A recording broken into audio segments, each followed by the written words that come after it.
Santa Maria del Fiore. ইতালির এক নান্দনিক শহরের নাম হচ্ছে ফ্লোরেন্স। শিল্প, স্থাপনা ও ইতিহাসের শহর হিসেবে পরিচিত ফ্লোরেন্স ছবির মতোই সুন্দর। শহরটি বেশ পরিপাটি এবং সাজানো গোছানো। বহু শতাব্দীর পথ প্রতিক্রিয়াময় আজকের এই ফ্লোরেন্স শহরটি গড়ে উঠেছে। খ্রিস্টাব্দ 59 সালের জুলিয়াস সিজারের রাজত্বকালে শহরটি গোড়াপত্তন হয়। শহর জুড়ে ছড়িয়ে থাকা বড় বড় প্রাসাদ এবং শতাব্দীর প্রাচীন ক্যাথেড্রাল ও মিউজিয়ামের সাথে জড়িয়ে আছে নগর সভ্যতার হাজারো গল্পর কাহিনী। ইউরোপীয় রেনেসাঁর আতুঘর হিসেবে পরিচিত এই ফ্লোরেন্স রমরমা শুরু হয় পঞ্চদশ শতাব্দীর শুরুর দিকে। এই সময় বস্ত্রশিল্প, ব্যাংকিং ইত্যাদি ফ্লোরেন্সের ইতালি তথা ইউরোপের প্রধান কেন্দ্র হয়ে ওঠে এবং অন্যতম সমৃদ্ধশীল এক নগরীতে পরিণত হয়। মেডিসিদের মতো শহরের ধনী ব্যবসায়ীদের উদার পৃষ্ঠপোষকতায় ফ্লোরেন্স হয়ে ওঠে শিল্প ও সংস্কৃতির এক গুরুত্বপূর্ণ পীঠস্থান। ইতিহাস আর ঐতিহাসপূর্ণ ফ্লোরেন্স দর্শনীয় কিছু স্থান থেকে চলুন ঘুরে আসি।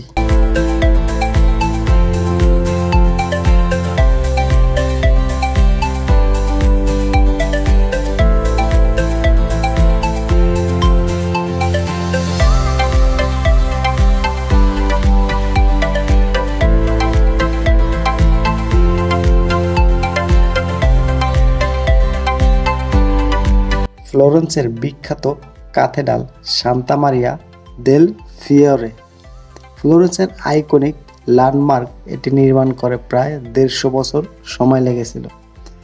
ক্যাথেড্রালটি বিশাল ও বিস্তৃত, চারপাশে বিশালকৃত সুউচ্চ খিলান আর দানবকৃতি গম্বুজের জন্য এটি বিশ্বের অন্য ক্যাথেড্রালগুলোর চেয়ে বেশ অনন্য। কোনো আধুনিক প্রযুক্তির সাহায্য ছাড়াই বেনেসার মহান প্রকৌশলী আর কারিগরেরা যেভাবে এই অসাধ্য সাধন করেছিলেন তা সত্যি বিস্ময়কর। ক্যাথেড্রালের ভেতরটি অবশ্যই তুলনামূলকভাবে সাদামাটা। সুবিশাল লাল গম্বুজটি একসময় ছিল পৃথিবীর বৃহত্তম। এত বড় গম্বুজ তৈরির কোনো পদ্ধতি তখন কারো জানা ছিল না। এর জন্য বিভিন্ন জনের কাছ থেকে নকশা আহ্বান করা হয়। ফিলিপো ব্রুনেলিকি নামের একজন স্বর্ণকারী নকশা 16 বছরের চেষ্টায় তিনি এই গম্বুজটি নির্মাণ করতে সক্ষম হন।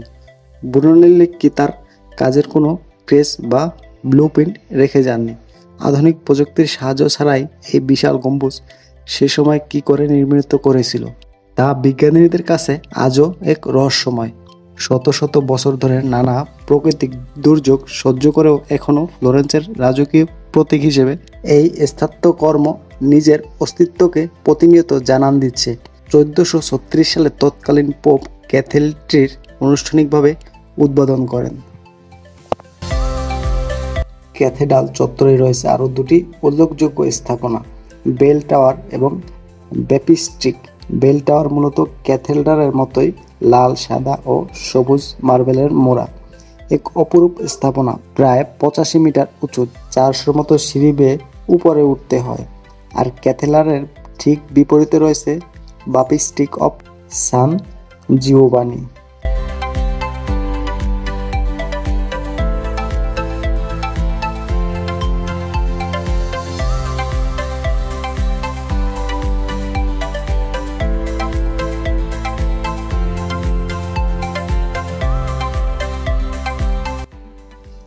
পিয়াজ্জা দেয়া সিনিওরা। পিয়াজ্জা শব্দের অর্থ স্কোয়ার বা চত্বর। গত কয়েক শতাব্দী ধরে এই স্থানটি একটি গুরুত্বপূর্ণ রাজনৈতিক কেন্দ্র হিসেবে পরিচিত পেয়েছে। পিয়াজ্জা দেলা সিনিওরা ইতালির একটি বিখ্যাত ল্যান্ডমার্ক। এল আকৃতি এই স্থানটির চারপাশে দর্শনীয় সব স্থাপনা বিরাজমান। পাশে অবস্থিত মেডিসিদের বিখ্যাত প্রাসাদ পালংজো বেক্কিও এর পাশেই রয়েছে ওপেন এয়ার মিউজিয়াম। স্কোয়ারটাকে ঘিরে রয়েছে কিছু বিখ্যাত ভাস্কর্য, যেমন এখানে রয়েছে মিকেলেঞ্জেলোর স্ট্যাচু অব ডেভিড, আর্কিউলিস নেপচুনের ঝর্ণা এবং আরও অনেক কিছু। ফ্লোরেন্স দেখতে আসা পর্যটকেরা নিরিবিলি কিছুটা সময় কাটানোর জন্য এখানে একবার হলেও ঘুরে যেতে পারেন। ঐতিহাসিক দৃষ্টিকোণ থেকে ফ্লোরেন্সে রয়েছে গৌরবোজ্জ্বল ইতিহাস। খ্রিস্টপূর্ব প্রথম শতাব্দীতে রোমান সামরিক উপনিবেশ হিসেবে ফ্লোরেন্সকে দেখা যায়। মধ্যযুগে ইউরোপের ব্যবসা বাণিজ্য প্রধান কেন্দ্রস্থল হিসেবে বিবেচিত ছিল এই ফ্লোরেন্স, যা ওই সময় অন্যতম সমৃদ্ধশীল শহরে পরিণত করেছিল। প্রায় এই শহরকে ইতালির পুনর্জাগরণের পীঠস্থান রূপে গণ্য করা হয়ে থাকে। এই শহরটি দীর্ঘ মেডিসি পরিবার কর্তৃক শাসিত হয়েছে। পাশাপাশি অনেক ধর্ম, জাহাজ ও প্রজাতিক অভ্যুত্থানের মাধ্যমে রাজনৈতিক ইতিহাস গড়ে ওঠে। চতুর্দশ শতক থেকে 16শো শতক পর্যন্ত জ্ঞানচর্চা, চিত্রকলা ও স্থাপত্য কলার জন্য শহরটি বিখ্যাত, যার ফলে এই শহরকে মধ্যযুগে এথেন্স নামে ডাকা হয়।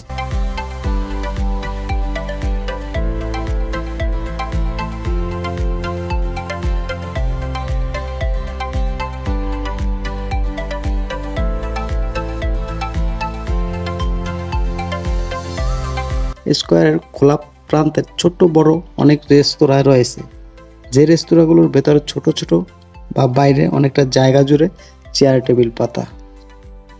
এবং পাশে রয়েছে আর্নো নদী। আর্নো ফ্লোরেন্সের প্রাণ।